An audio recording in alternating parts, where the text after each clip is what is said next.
नमस्कार। वो आ गई पर आपका स्वागत है। अगर आपको ऐसी हॉरर स्टोरी सुनना पसंद है तो आप हमारे इस चैनल को ज़रूर सब्सक्राइब करें। और अगर आपके लाइफ में अगर कोई ऐसा इंसिडेंट हुआ है जो वास्तव में आप मुझे शेयर करना चाहते हैं तो मैंने डिस्क्रिप्शन में अपना मेल दे दिया है, आप उस पर शेयर कर सकते हैं। मैं आपका नाम गुप्त रूप से रखूँगा। दोस्तों, जो आज मैं आपके सामने कहानी लेकर आया हूँ वो उत्तर प्रदेश के किसी एक पथौली नामक गांव में किसी रामलाल नामक व्यक्ति की कहानी है। रामलाल ने खुद ने ये कहानी लिखकर मुझे भेजी है, तो इस कहानी की मैं आपके सामने शुरुआत करता हूँ। ये घटना उत्तर प्रदेश के एक छोटे से गांव की है जहाँ रामलाल नाम का एक व्यक्ति अपनी पुरानी किराने की दुकान चलाता था। उसकी दुकान गाँव के किनारे एक पुराने पीपल के पेड़ के पास में थी। गाँव वाले कहते थे कि उस पीपल के पेड़ के नीचे कुछ अजीब घटनाएं घटित होती रहती हैं, पर रामलाल को इन सब बातों पर कोई भरोसा नहीं था। वे रोज रात को 11 बजे तक दुकान खोलता, फिर ताला लगाकर घर चला जाता।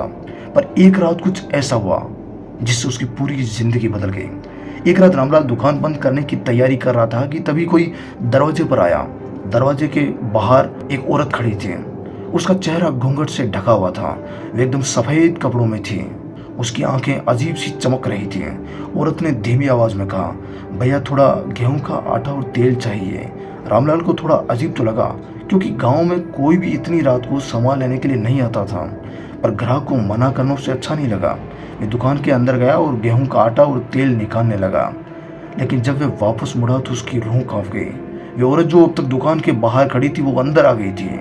उसने घबराते हुए बोला, अरे तुम अंदर कैसे आ गई? औरत ने कोई जवाब नहीं दिया, बस वो एकटक ही लगाकर रामलाल को घूर रही थी। फिर उसकी गर्दन धीरे धीरे एक तरफ मुड़ने लगी और एक साथ एक ही बार में 180 डिग्री घूम गई। रामलाल का कलेजा मुंह को आ गया। उसने डर से पीछे हटते हुए कहा, तुम कौन हो? तभी औरत ने घूंघट हटाया और उसके चेहरे की जगह जलता हुआ काला गड्ढा था। रामलाल डर के मारे दुकान के बाहर भागने लगा, लेकिन जैसे ही उसने दरवाजा खोला उसे महसूस हुआ कि उसका शरीर भारी हो गया है। उसके पेट जमीन में धंस रहे हैं। उसके कानों में से एक अजीब सी आवाज गूंजने लगी, मुझे आटा और तेल दो वरना तुम्हारी दुकान राख कर दूंगी। रामलाल अब रोने लगा। उसने किसी तरह खुद को खींचते हुए तेल और आटे का पैकेट उठाया और दरवाजे के बाहर फेंका। जैसे ही सामान जमीन पर गिरा एक तेज चीख गूंजी। रामलाल ने हिम्मत करके पीछे देखा, लेकिन अब वहां कोई नहीं था। सिर्फ दुकान के बाहर तेल और आटे का पैकेट पड़ा था और आसपास में राख बिखरी हुई थी। अगले दिन जब रामलाल ने गांव के बुजुर्गों को ये घटना बताई तो उन्होंने कहा कि वह कोई आम औरत नहीं थी। उस औरत की आत्मा थी जिसकी मौत इसी दुकान के सामने हुई थी। रामलाल ने चौंक कर पूछा कि कैसी मौत? बुजुर्ग बोले, 20 साल पहले इस दुकान का मालिक बहुत लालची था। एक गरीब औरत यहाँ आटा और तेल लेने आई थी, लेकिन उसके पास पैसे नहीं थे। दुकानदार ने उसे धक्का मारकर भगा दिया था। उस रात भयंकर तूफान आया और उस औरत की लाश अगले दिन इसी दुकान के सामने मिली थी। तभी से हर अमावस्या की रात वे आत्मा दुकान पर आकर आटा और तेल मांगती है।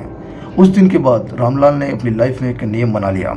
हर अमावस्या की रात वे दुकान बंद रखता है और दुकान के बाहर आटा और तेल रख देता है। लोगों का कहना है कि अगर कोई भी इस नियम को तोड़ता है तो उस दुकान से एक अजीब सी चीख सुनाई पड़ती है और अगली सुबह सिर्फ वहाँ एक राख बचती है। दोस्तों, ये जो घटनाएं घटित होती रहती है बहुत सारे लोगों के साथ में घटित होती है, इसलिए वो इसे शेयर करना पसंद करते हैं। धन्यवाद। अगर आपको ये मेरा वीडियो अच्छा लगे तो इस चैनल को ज़रूर सब्सक्राइब करना। मैं ऐसी ही कहानियाँ आपके सामने लेकर आता रहूँगा।